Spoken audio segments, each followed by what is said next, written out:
Life Over Coffee. Conversations for transformation. It is impossible to engage our culture at any level and not hear curse words. Whether it is a television show or a stroll in the park, the words of our culture do not discriminate. They do not care who you are. Psalm 19:14 says, "Let the words of my mouth and the meditation of my heart be acceptable in your sight, O Lord, my rock and my redeemer." The question every caring parent must answer is, who is going to teach your child the culture's language? This kind of training begins with a transcending and overarching parenting goal, which is, by the way, to love God and others as you love yourself. As your child learns this unique two-tiered worldview about loving God and others, you can begin laying down a sound language strategy that will consist of at least 3 parts. Here they are in order. Number 1, teach your child what God's Word says or implies about language. Teach. Number 2, test. Test your child on how he uses language in relational context. Number 3, incrementally. Incrementally release your child into the world to use language redemptively. So you teach what God's Word says, you test your child how he uses, and then incrementally release him. With a God-loving, other-centered worldview in place, you will be able to instruct your child to rise above the unedifying noise of our culture. Your leadership wisdom knows better than to turn language training over to someone who does not believe the way that you do.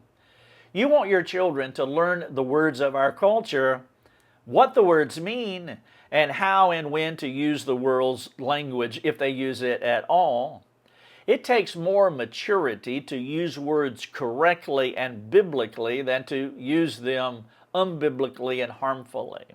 You can walk through any crowded public venue and hear that people do not know how to use words redemptively. They know words, but they do not know how to use them to build up others, motivating any parent to take the lead in language learning.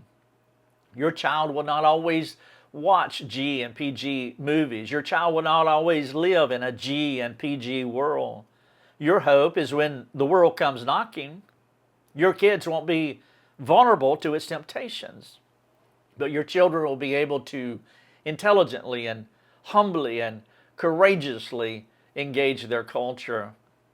Time to parent. These 6 tips will help you as you instruct your child. But before you can teach your child, you want to assess your use of words. These tips start with you. Number 1, do not be hung up about words. Words are words. You don't have to giggle when you say penis or feel like you've gotten away with something when you say damn. The more significant issue is the motive behind your words. Number 2, consider your audience. Do your words uplift and build up, or do they degrade and tear down? The gospel is more about others than about you. Always think of others. Never use your freedom as a right to do as you please. Number 3, what is your motive? Make sure your heart is saturated by the gospel when you speak. Let the words of your mouth come from your heart treasure informed by the gospel. If so, your speech will be redemptive. Number 4, are you a crude dude? Regularly assess yourself. What has the feedback been from those closest to you? How do they perceive, understand, think about your speech patterns? Number 5, have your words weighed? Most people will not give honest and critical feedback about the more profound matters of the heart. You'll have to pursue it. Do not be afraid to seek out your friends to serve you with their assessment of your speech patterns. And then finally, number 6, are you an encourager? Do the people around you feel more encouraged or discouraged after spending time with you? How does your speech affect them? Are you characterized as a redemptive builder by your words? This is day number 18, the wisdom of teaching your children curse words. Thanks for joining us. Learn more and get access to other resources at lifeovercoffee.com.